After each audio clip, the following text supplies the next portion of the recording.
Moin alle Gur, merci, dass der Astrid Lülling TV Doc-Kanal guckt. Ihr könnt die Sendung auch permanent finden auf meiner Internetseite astridlulling.lu. An der Dezember-Plenarsitzung hat das Europäische Parlament praktisch die Geburtsakte von einem neuen Führerschein signiert, den bis 2013 angefordert muss gehen, anstatt den dreifaltigen Paar Bayer, den wir ja heute nach haben, kriegen wir Führerschein in Form von einer wie ein Kreditkarte, das heißt klein, plastifiziert, an soll nicht mehr zu falsch sein. Spätestens 2033 müssen alle Permien, es gibt 110 verschiedene Sorten, an den 27 Memberstaaten von der EU umgetauscht sind. Ich begrüße heute bei unserem Studio meinen belgischen Kollegen aus der Region Eupen, den Mathieu Grosch. Er ist seit 1994 Member vom Europäischen Parlament, mein Kollege an der Fraktion von der Europäischen Volkspartei.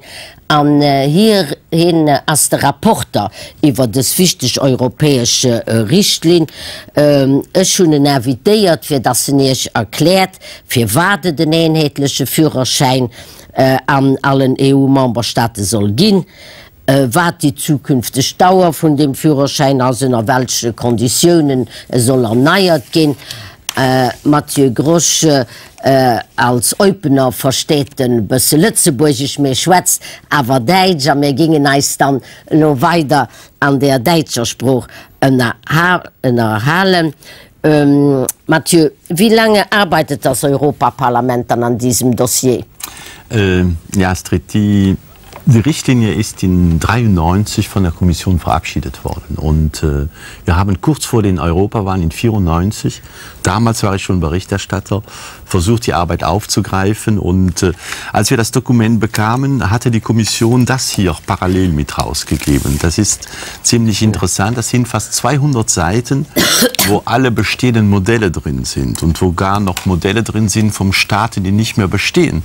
Denn hier steht noch die Deutsche Demokratische Republik Fahrerlaubnis, war auch noch ein Modell, das bestand. Also mein erster Gedanke war, wenn man jetzt einen neuen europäischen Führerschein einführt, der ungefähr so aussehen kann nach dem Modell, dann dachte ich mir, dann ist es doch absurd, dass das der 112. wird und dass wir nicht dann die Courage und den Mut haben, mal mit allen Ländern zu reden und zu sehen, können wir da nicht etwas einheitlich Europäisches machen. Es ist nicht, war nicht einfach, sie zu überzeugen. Das war nicht einfach, besonders in gewissen Ländern. Ich denke besonders an unsere Nachbarn, die Deutschen, wo der Führerschein so das wirklich etwas sehr Sentimentales ist. Sie nennen ihn auch den grauen Lappen.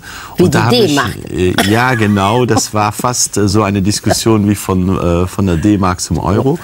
Und das hat dann auch bedeutet, kurz vor den Wahlen, das ist so Petite Histoire, hat die Bild-Zeitung dann geschrieben, oje, das Europaparlament schafft euren Führerschein ab. Alle 10 Jahre müssen Sie eine neue Prüfung machen, müssen Sie auch noch einen Sehtest machen und es wird wieder ein richtiges Verwaltungsaufwand seitens der EU.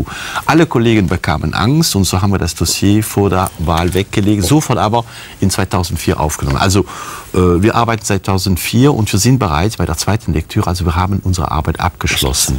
Das Parlament hat die Abstimmung gemacht, der Rat, die 25 sind mit dem Vorschlag einverstanden. Das bedeutet, innerhalb von 6 Jahren wird in jedem Land, jeder, der einen neuen Führerschein bekommt, bekommt dieses Modell. Aber den alten kann man noch behalten? Der alte kann man noch behalten. Jeder, der aber seinen Führerschein verliert, bekommt auch dieses Modell und kommt somit in die neue Gesetzgebung rein. Die Länder, und Europa ist auch ein bisschen Kompromiss, muss man schließen, die Länder waren weitgehend einverstanden, das innerhalb von 10, 15 Jahren zu machen, auch für die Alten. Wir müssen wissen, was wir hier machen, betrifft circa 300 Millionen Leute. Also das ist jetzt nicht eine Richtlinie, die nur eine ganz kleine Gruppe betrifft.